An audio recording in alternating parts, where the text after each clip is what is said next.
Iran ಮತ್ತು ಇಸ್ರೇಲ್ನ ನಡುವೆ ಪರಿಸ್ಥಿತಿ ಕ್ಷಣದಿಂದ ಕ್ಷಣಕ್ಕೆ ಕ್ಷೀಣಿಸ್ತಾ ಇದೆ, ಬಿಗಡಾಯಿಸ್ತಾ ಇದೆ. ದೊಡ್ಡ ಮಟ್ಟದ ದಾಳಿ ಪ್ರತಿದಾಳಿ ಆಗ್ತಾ ಇದೆ. ಈ ನಡುವೆ ಅಮೆರಿಕ ಇದರಲ್ಲಿ ಮಧ್ಯಪ್ರವೇಶ ಮಾಡಿರುವಂಥದ್ದು.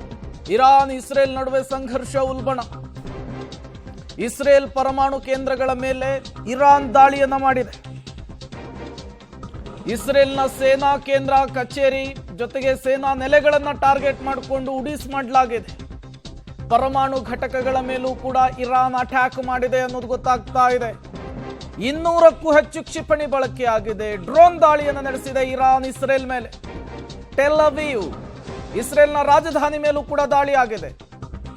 ಈ ಘಟನೆಯಲ್ಲಿ 10 ಮಂದಿ ಸಾವನ್ನಪ್ಪಿದ್ದಾರೆ. 4 ಮಕ್ಕಳು ಸೇರಿ 10 ಜನರ ಸಾವಾಗಿದೆ. 200ಕ್ಕೂ ಹೆಚ್ಚು ಜನರಿಗೆ ಗಾಯವಾಗಿದೆ. ಐರನ್ ಡೋಮ್, ಡೇವಿಡ್ ಸ್ಲಿಂಗ್, ಆರೋ 2, 3 ಇವೆಲ್ಲವೂ ಕೂಡ ಕ್ಷಿಪಣಿಗಳನ್ನು, ಡ್ರೋನ್ಗಳನ್ನು ಆಗಸದಲ್ಲಿ ಹೊಡೆದುರುಳಿಸಿದ್ರು ಕೂಡ ಇರಾನ್ನ ಕ್ಷಿಪಣಿಗಳು, ಡ್ರೋನ್ಗಳು ಇಸ್ರೇಲನ್ನು ಪ್ರವೇಶ ಮಾಡಿ ಈಗ ದೊಡ್ಡ ಮಟ್ಟದ ಹಾನಿಯನ್ನು ಸೃಷ್ಟಿ ಮಾಡಿದೆ ಅನ್ನೋದು ಗೊತ್ತಾಗ್ತಾ ಇದೆ. ಈ ದಾಳಿ ಮುಂದುವರಿತಾ ಇದ್ದ ಹಾಗೆ, ಸಾವು ನೋವು ಜಾಸ್ತಿ ಆಗ್ತಾ ಇದ್ದ ಹಾಗೆ ಕಾಡ್ಜಾ, ಇಸ್ರೇಲ್ನ ರಕ್ಷಣಾ ಸಚಿವರು ನೇರ ಎಚ್ಚರಿಕೆಯನ್ನ ಇರಾನ್ಗೆ ಕೊಟ್ಟಿದ್ದಾರೆ. ನಾವು ಪ್ರತಿ ದಾಳಿಯನ್ನ ಶುರು ಮಾಡಿದ್ರೆ ಯಾವುದನ್ನೂ ಕೂಡ ಬಿಡಲ್ಲ ಅಂತ ಹೇಳಿ ಎಚ್ಚರಿಸಿದ್ದಾರೆ.